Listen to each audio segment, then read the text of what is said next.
Bank accounts तक रसाई, रकम ज़ब्त करने की जो नई ताकत मिली है, और जो हमारे पास जो डिफरेंट किस्म की अभी जो लॉज में चेंजेस आ रही हैं, इनकी तफसीलात और टैक्स कवानीन तरमीमी ऑर्डिनेंस 2005 जो है, इन तब्दीलियों को जो हम गहराई में समझेंगे और इनके ऊपर जो सवालात उठ रहे हैं उनको भी देखेंगे।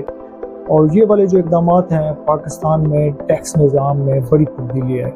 यकीनन जो सबसे पहले जो फाइनेंस बिल जो 2025 वाला है, बैंक अकाउंट्स तक जो रसाई वाला निज़ाम है, बज़ाहिर इससे यही लगता है कि टैक्स चोरी और मनी लॉन्ड्रिंग को रोका जाए। मतलब बैंकों और एफटीआर के दरमियान एक नया खुदकार निज़ाम बन रहा है। ये सिर्फ डाटा शेयरिंग नहीं लगती, इससे ये ज़्यादा की चीज़ है।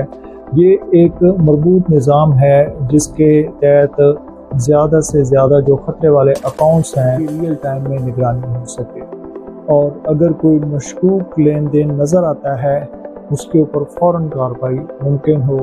फाइनेंस बिल के तहत बैंक कानूनी तौर पे पाबंद हो जाएंगे कि वो किसी भी शख्स के तमाम बैंकों में जितने भी अकाउंट्स हैं उन सब का मजबूत डाटा एफटीआर को देने का पाबंद होगा।